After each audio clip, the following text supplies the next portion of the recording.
Wait a minute. Have you heard the Whistler lately?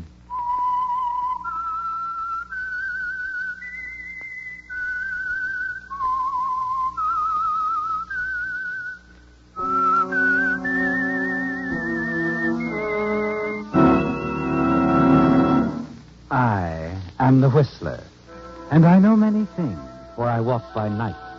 I know many strange tales, hidden in the hearts of men and women who have stepped into the shadows. Yes, I know the nameless terrors of which they dare not speak. And now, the Whistler's strange story, Last Request.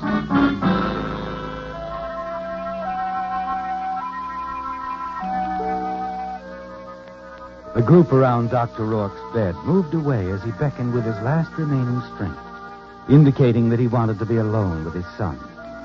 It was all right, the nurse decided, because his boy, James Rourke, was a doctor himself. He directed the others out, moved silently after them, and closed the door. James sat on the edge of the bed, listened at what his father had to say. It was an amazing story, something a dying man had to clear up. It wasn't really his own story, but that of one Tony Delgado, former public enemy number one.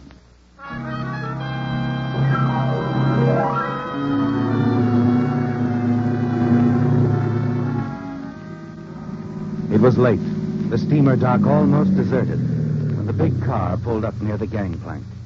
And Tony Delgado stepped out and turned to the driver. Salidi. Yeah, Tony? Not Tony, you fool. I'll be picked up before this tub even sails. Okay, not Tony. What you got on your passport? Tony Delgado is no more. Now, David Delmas. Delmas? Kind of close, ain't it? It's got to be close so I don't slip. Now, you see that you don't. You do any singing, Salidi. Even one little bit. Why you always think I'm going to be the opera star? I don't sing to nobody. You see that you don't. Hey, you better go aboard, huh? And a nice trip, Mr. Delmas. Yeah, sure. You got everything? Everything. I'll make it. If you behave. I always have. Well, so long, Chief. Don't take any lead slugs. So long. And you be careful.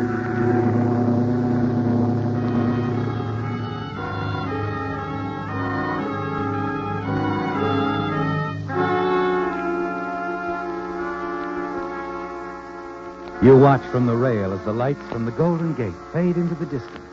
And you feel safe, secure, don't you, Tony? It's like the beginning of a new life. One that's free of the police. A new life under another name, David Delmas. You enjoy it even more only a few hours later at a cocktail party on board, when you manage a meeting with a very exciting girl, Sharon Phillips. You feel a sense of amusement inside as you introduce yourself in the ship's lounge. Delmas. David Delmas. It's a pleasure, Mr. Delmas. Oh, thank you. You know, they say shipboard friendships sometimes lead to all kinds of things, so, so may I get you another cocktail? If you like. A Manhattan, please. Sure. Oh, just a minute. I want you to meet someone, an old friend. Oh? Doctor? Oh, Dr. Rourke. Dr. Rourke? Over here, Doctor. Oh, hello, Sharon. So you decided to take the trip after all. Dr. Rourke, Mr. Delmas. Happy to How know do you. you do? Yeah. I'll get the drink for you, Sharon. Oh, hurry back, won't you? Yeah, sure. It's a shock, isn't it, Tony, seeing Dr. Rourke? And you know that it surprised him, too. It's been a long time, hasn't it? And you know that you must talk to him alone and soon. He's gone when you return with Sharon Phillips' drink. But later, out on the deck, you see him standing by the aft rail, quietly smoking his pipe. You saunter over.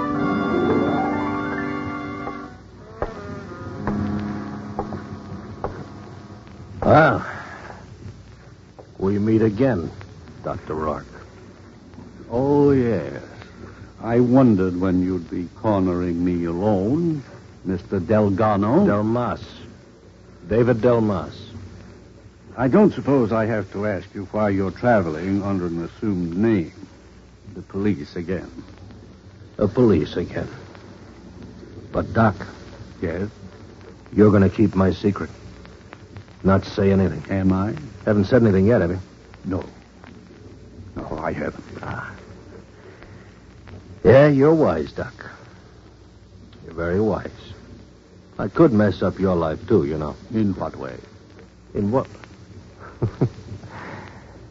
Come on now, Doc. Where's your memory?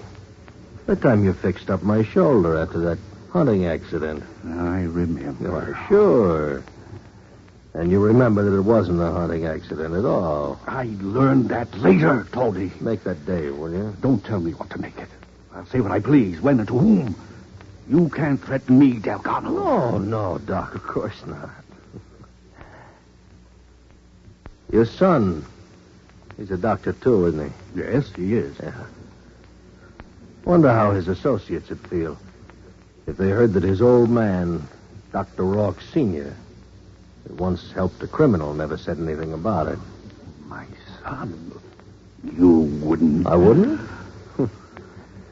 I would.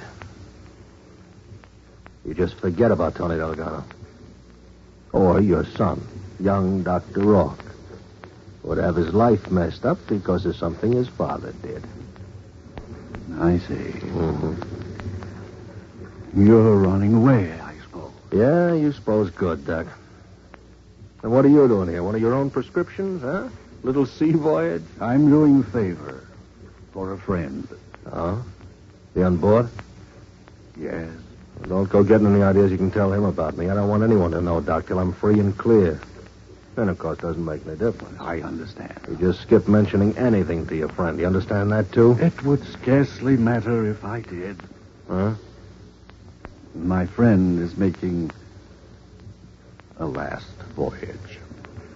Oh? His body is in a casket in the hold. Oh. I'm escorting him to his final resting place. His last request. Well, okay, Doc. I guess you won't do any talking. So, I'll see you around. Not if I can avoid it. Oh, did I hurt your feelings, old man, huh? You forget about that, see? I'll call on you any time for anything. And you'll do whatever Tony Delgado says. Oh, I'm sorry, I forgot my new name, Delmas, David Delmas. He speaks a little differently from Delgado. Delmas is going to be a real gent. But he's the same guy, Doc. The same guy.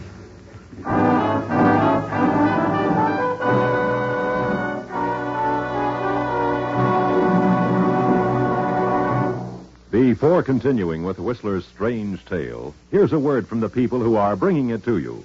All of us are proud of our hometowns, and rightly so. In this brief moment before we continue with our program, we'd like to offer a salute to one of our hometowns in America, Cleveland, Ohio. The 7th largest city in the United States. Cleveland was founded in 1796 by General Moses Cleveland, chief surveyor for a land company. His employers bought 3 million acres in what is now northern Ohio, paying 40 cents an acre. Just by way of comparison, an acre in downtown Cleveland today would bring some $2 million. It is an important Great Lakes shipping point and the site of iron and steel manufacturing. Other Cleveland products include paints, varnishes, electrical appliances, chemicals, and automobile and airplane parts. It is well known for its cultural developments also. The city owns and operates its own dramatic theater, and the Cleveland Symphony Orchestra is widely acclaimed. In the Cleveland Cultural Gardens, a mile-long strip of park area, more than 30 nationality groups represented in Cleveland's population are creating gardens as memorials to peace. 120 years is a short time in the world's history, but during that time, Cleveland has taken its honored place in the building of America. Now, back to the Whistler.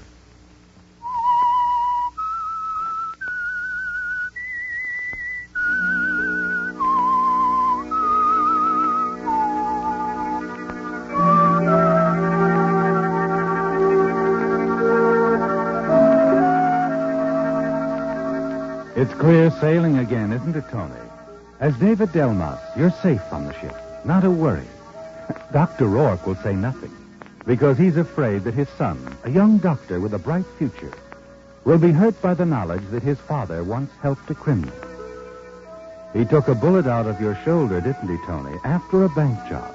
He said nothing then, and it's the same now after all these years. He'd be safe. You think very little about it the next few days. You're too busy with that girl, Sharon Phillips. She's exciting, isn't she, Tony? And seemingly very interested in you. There it is. Oh, you've won again, David. I'm afraid I'm no shuffleboard player. David, I like you to call me that, Sharon. Do you? I'm no shuffleboard player either. Let's get away from here, huh?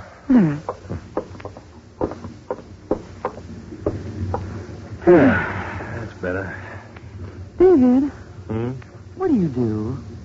Your work, I mean. Why do you ask? No reason, except that, well, we have been seeing a good deal of one another. I asked Dr. Rourke if he knew anything What about did it. he say? Nothing. Hmm. Nothing at all. That's why I asked you. Uh-huh. Well, Sharon, I'm just a guy moving around. Seeking. Seeking? Yeah. Something. Someone like you. David, the steward's coming. I don't think... Oh, that fool. Yeah, what is it, steward? Mr. Delmas, might I see you alone, sir?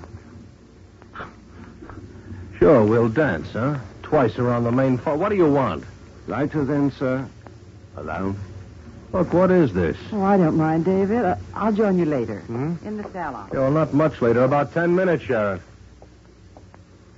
All right, now, boy. Easy, Tony. I might not like that. Tony, where'd you get I've that? seen your picture. So? This, Delgado, this radiogram for Mr. David Delmas from San Francisco. Get out of here.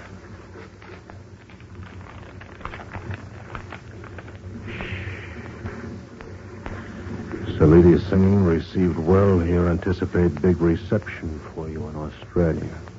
Double-crossing little squealer. Tipped off the police, eh? If ever I get my hands... Save your breath, Mr. Delgado.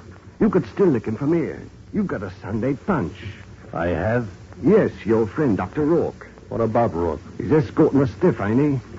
So? Lord love a duck, what's to prevent us from disposing of his quiet friend? You take his place in the casket, go ashore as nice as you please, and nobody's the wiser. You're a bright boy. What's your end of it? Just give me a bit of help, that's all. Give you a bit of help? Yes, sir. Maybe you could get a little package ashore for me. What's in the package? $1 million in diamonds, Mr. Delgado. You just take it with you. I'll pick it up after you're safely ashore. What do you say? I'll think it over. I'll get in touch with you. All right, sir. But remember, it's your only chance.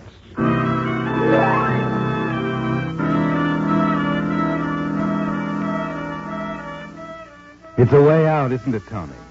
But you're not certain you want to take it. You tell yourself there must be another way you can escape the police, who will be waiting for you when your boat docks at Sydney. In the days that follow, you search for the answer. Find yourself thinking more and more of the steward's plan. And then one evening, as you stroll along the half-deserted deck... Good evening, Mr. Delmas. Beautiful night, isn't it? Yes, it is, steward. Oh, do you happen to have a light? Righto.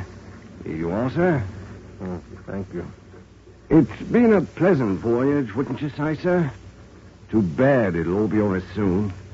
Dock the day after tomorrow, you know. Yeah, I know. By the way, Mr. Delmas, Miss Phillips has been inquiring about you.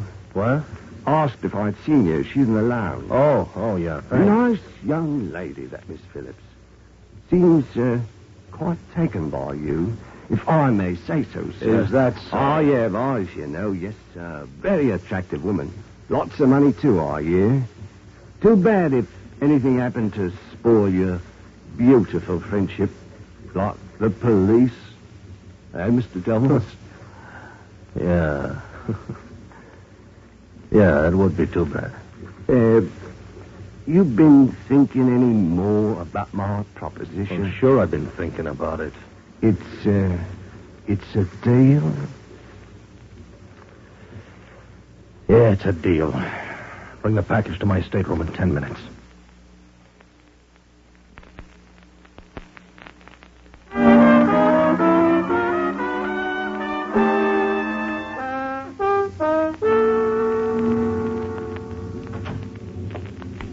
Here's the package, sir. All wrapped up nice and proper like. Yeah.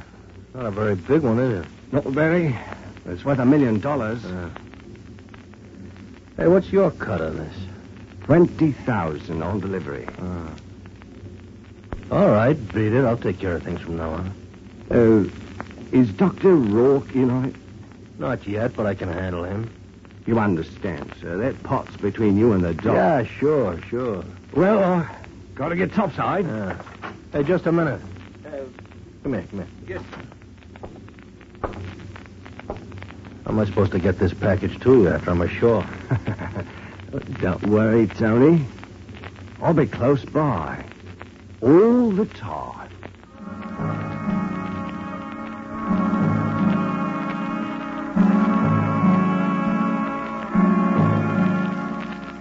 After he's left your cabin, your gaze wanders back to the small package lying on the desk. You stare at it for a moment, then quickly you walk over to it, rip it open.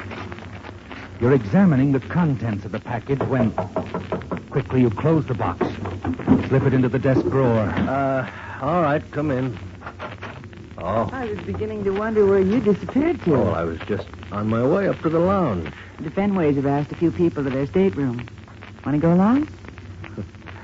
Have I been invited? Have you? Mrs. Fenway won't take no for an answer. Oh? Well, what's the occasion? Nothing special. Just some drinks. And cards, I suppose. Mrs. Fenway has suddenly discovered the game of blackjack. She's crazy about it. Oh. Well, she starts losing. Come on, David. Fenways are waiting. Yeah, so am I.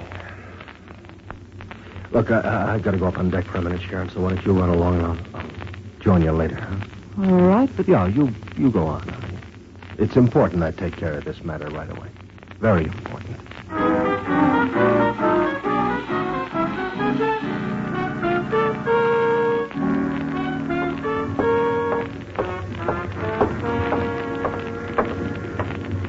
Steward. Huh?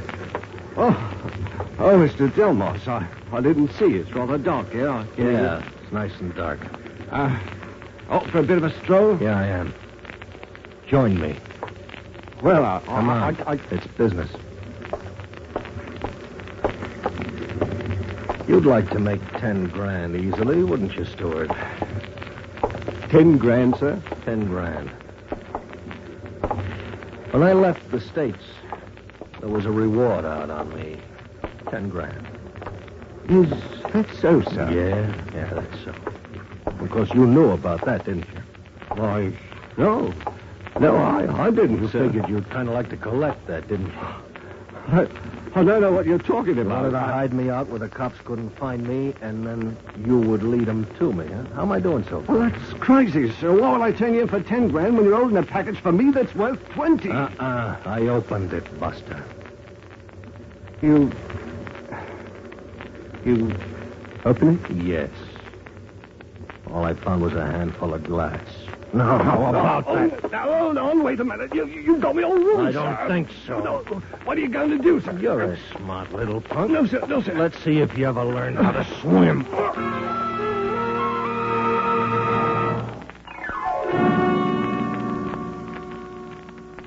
The steward won't bother you anymore.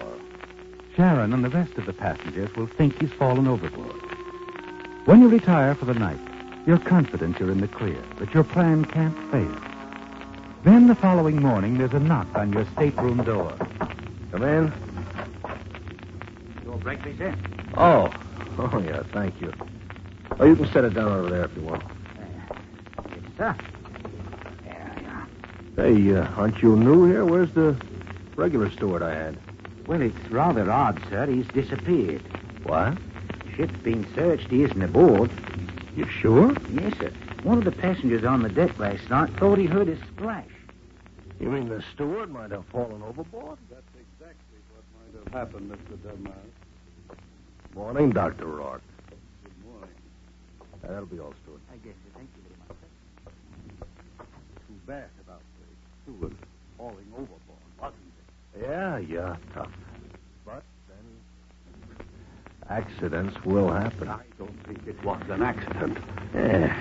Oh, join me, Doctor? Thanks, I've already had breakfast. Eggs sure look good. You sure you won't? No. Rather just pace up and down, huh? Okay.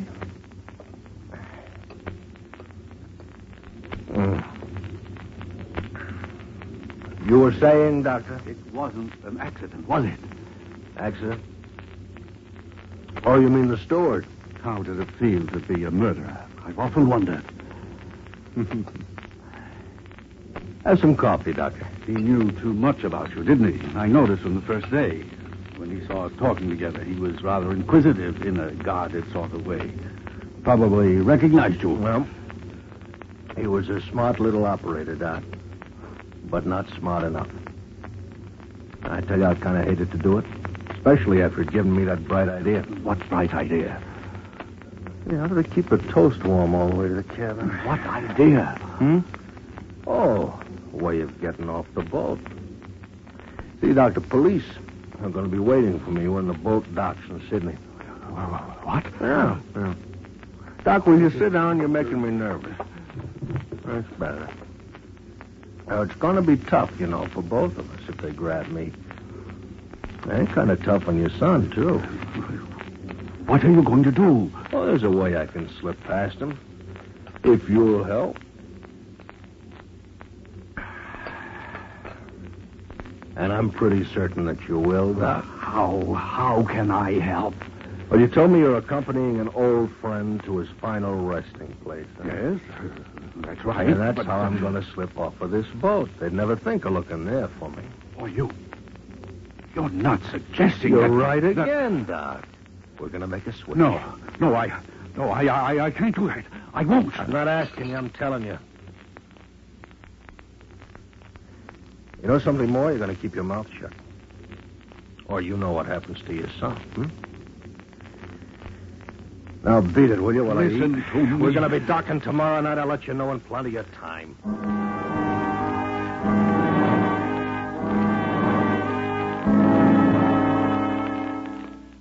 You watch Dr. Rourke as he backs out of your stateroom, a stunned, horrified look on his face.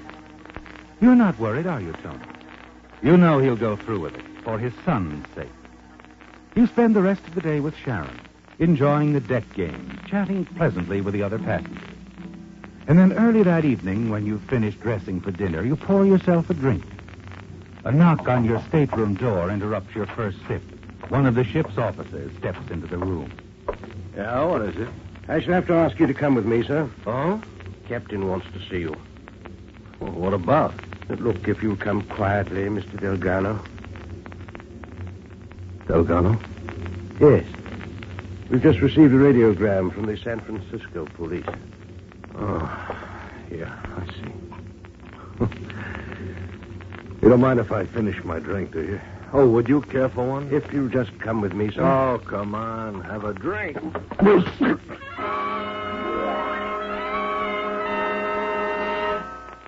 An instant after you throw the drink in his face, your fist connects with his chin, and he slumps to the floor.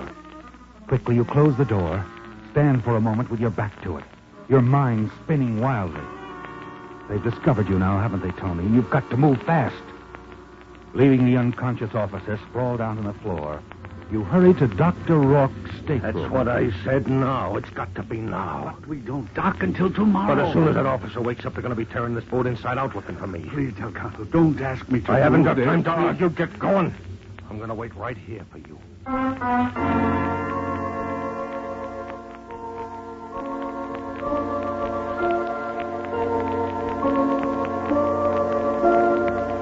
minutes drag by, and you wait for Dr. Rourke to return, pace his stateroom floor, stopping occasionally to pour yourself a drink from the decanter on the nightstand.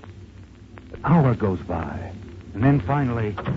Oh, hey, look, where you been? I had to be careful. All right, is everything all set now? Yes, I just had a talk with the captain. Well, you double-crossing... No, wait. I told him I thought I saw you trying to hide in one of the lifeboats. Saw you lose your footing. Oh. Oh, I see. The ship is circling the area now. Well, that's smart of you, Doc. That's pretty smart. Hey, that calls for a drink. I could use one. Yes, sir. I see you helped yourself. Oh, sure I had a few. Make me feel better while I'm resting in that box down below. Tony, there's something I've got to tell you. I know all I need to know. Now, come on, you finish your drink, so you know we're going to go down to the hold, and you can make me nice and comfortable. But, Tony, I said, come on, I don't want to talk about it no more. Very well. You seem to be giving the orders.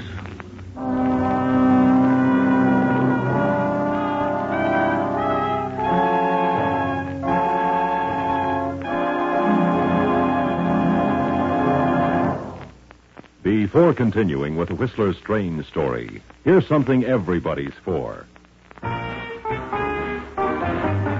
We're for the UN, we're for the United Nations. We want war to cease. We're for the UN, 'cause the UN stands for permanent peace. And now for the Whistler's ending to his story for tonight.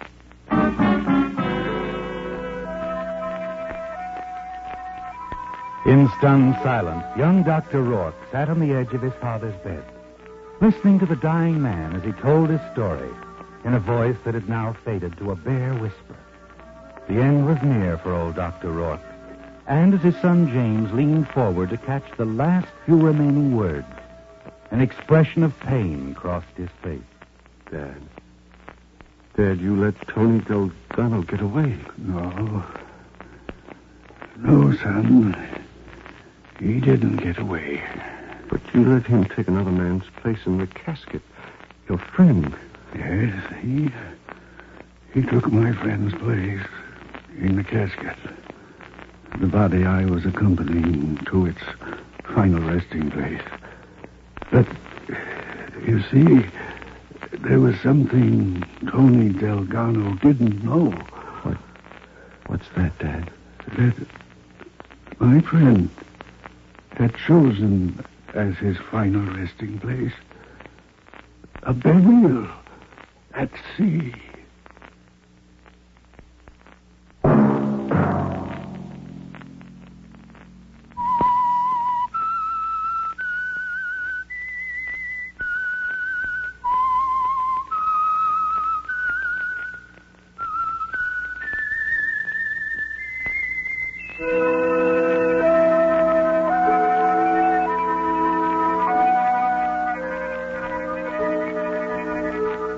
Featured in tonight's story were Bill Foreman as the Whistler, with Lawrence Dobkin, Herb Butterfield, Gene Tatum, Jack Moyles, and Paul Dubois.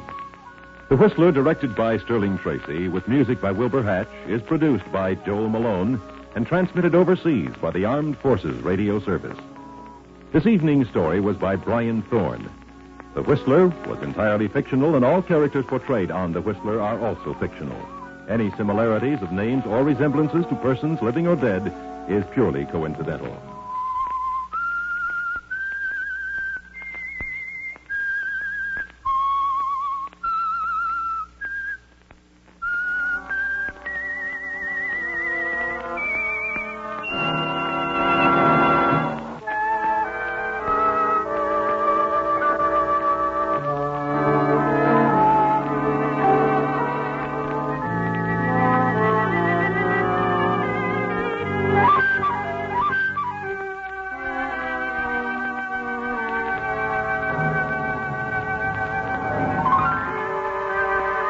The Whistler, whose strange story you have just heard, will be back next week with another tale from his never-ending file.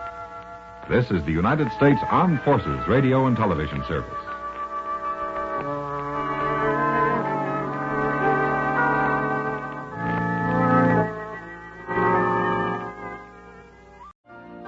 You've been listening to the OTR Gold Network. Find more classic radio at otrgold.com.